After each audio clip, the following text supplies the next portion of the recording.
everybody, this is Bridget Altenberg, the CEO of National Label Network, and we're here in June 2019 for Pride Month.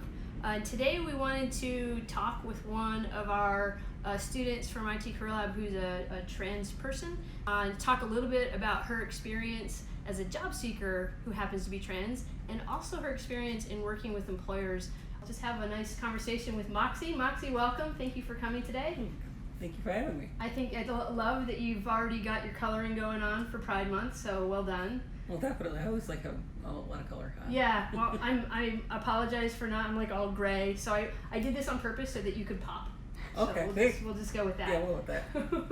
So Moxie, can you talk a little bit about your experience with National Label Network and getting training and getting some help with your job search? I ended up coming here through something called the EPIC program, because I was told that I had to do job training when I went on SNAP assistance to the state.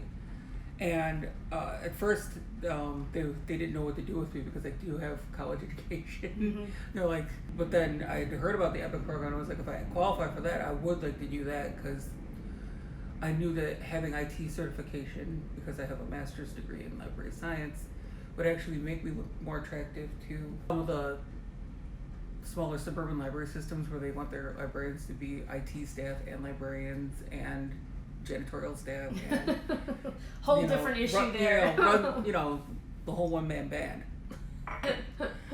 And so then through that I got sent here, and then I worked with Kelsey, and we found Center for Changing Lives, which luckily I was able to get into what turns out was their very last session that they ran of their A+ certification program. Being able to work with both organizations, we were able to find some grants and things that helped me out, and I was actually able to get money for clothing because I didn't have a wardrobe at all to go to job interviews, transitioned yet.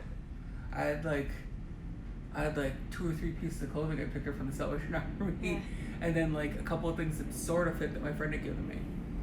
And so I was like, yeah, I don't have like a good like pantsuit or something to wear to a job interview, and I feel blessed between that and the resources that Kelsey have been giving me to have what I think is probably an easier experience than some people do starting out with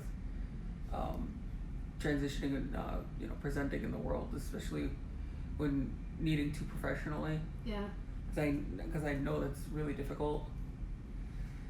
So Moxie, earlier you were talking to me a little bit about Chicago House and how they work with employers to help them be more inclusive with trans people. And I'm curious how that impacted your job search. Well, at first I was just doing the usual job search that everybody does, going to the resume classes and the work on your LinkedIn and all that stuff that Kelsey was signing me up for. I went to a Jumpstart, and all that stuff was very beneficial, and especially the resume stuff. The best version of my resume I've ever had, I think. And then a few things, because then, like I said, I was able to have kind of like double job coaches with the Center for Changing Lives, and then at Center for Changing Lives, they were like, well, you're pretty, going full ahead with your transition here. Maybe talk to the people at Chicago House, because they have this thing called TransWorks, and they might know some more resources. So we sent a bunch of people to TransWorks, so I know it's fantastic. It's actually training for employers to create an inclusive environment in your company, right? They train employers, and then they give employees, like people that are searching for jobs, like job search skills. Okay.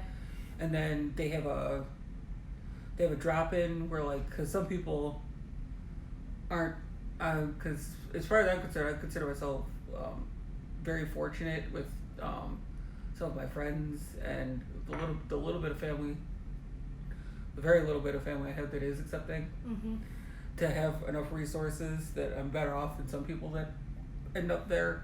and they're really big on, like, they have, like, where you can go there to get computer access. Okay. And they even they incentivize everything because they're in a situation where their people sometimes might be like semi-homeless and might not show up ever again and that kind of thing. So it's interesting because, you know, most places are like, you know, your benefit is that you get the job, but then the fact that that they know to do this because of things like, specifically with trans people, and then especially trans people of color, the huge homelessness rates and things like that, and the higher chances of being in danger that they are. And then working with Chicago House has been a unique experience because they're different from the other social service programs that I've worked with. Mm-hmm. So how did Chicago House connect you to your new employer? Actually, what had happened was I went to Chicago House to start looking at some things because I've finally been able to get in for an intake. At the same time, another friend of mine had told me, "Oh, you should apply at H&M." So then, and they were telling me about their roommate and how, you know, they were able to get top surgery because of the health benefits over at H&M, and how this, that, and the other thing. And then I got to talking with them, and they were like, "Yeah, come in for the job readiness program." And they're like, "Yeah, we'll help you out with H&M." And they're like, "We're doing their inclusivity training in June." And then I went to the workshop, and no sooner had I applied and went to the workshop, and they called me and they were like, "Come in for an in-person," and then that was kind of it. That's awesome. So other than the halo effect of they were working with Chicago House, were there clues in the hiring process with H&M that helped you recognize that this was a trans-friendly company? They kept pushing not specifically trans-friendly, but that they were people-friendly, and that, and that they didn't want it to matter that I was trans. You know, they wanted it to be like, we're gonna accept you, you know, no matter what you are. But we're also gonna push that you definitely be yourself, because we want to push the creativity and being yourself and things like that. So, like, you know, they don't care that I'm gonna go to work with purple hair, and in fact, I kept getting compliments on it. Well, I think it was blue when I interviewed, but because I keep changing my hair on a whim. That's awesome. And like I said, I wouldn't be the only trans person working there, so they understand things like, you know, respecting your pronouns and using your preferred name. So if you were, as somebody that has been through a hiring process with a company, you know, a company that was trans-friendly and a company that wasn't, what is some advice that you would give HR and hiring managers to help clue people in that they're trans-friendly? Well, one of the littlest things that I've started to see, like, all sorts of people do, like, in email correspondence, is people just start including the pronouns. And that's and it's not even like waving like a huge flag, like, we're trans friendly. It's just like, subtle. We know to ask. Because, you know, I could still look completely male, but want to be referred to as she, her for some reason, or whatever, or the, you know, the one that everybody has a tough time with, they, them.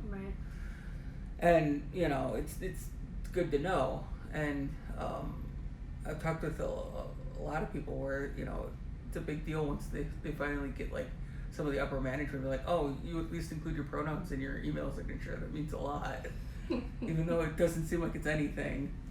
I think it's a big step. I think it's a big step culturally for people to you know, do that, and it's an important step. So yeah, that's fantastic. What advice would you give trans people in job search? To know your rights.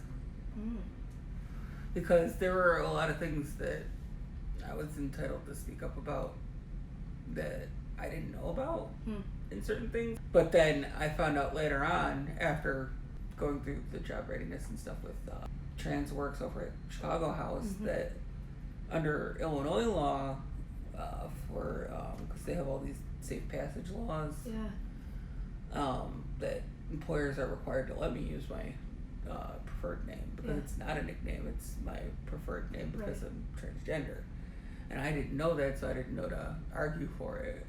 That's awesome that you found out later, at least. Yeah, so that's one of the big things. So know your let people rights, know, be that's a like, big you one. know, don't let somebody tell you because they thought they were right. They didn't know, like, because speak up because they probably don't know. Right. That's the thing.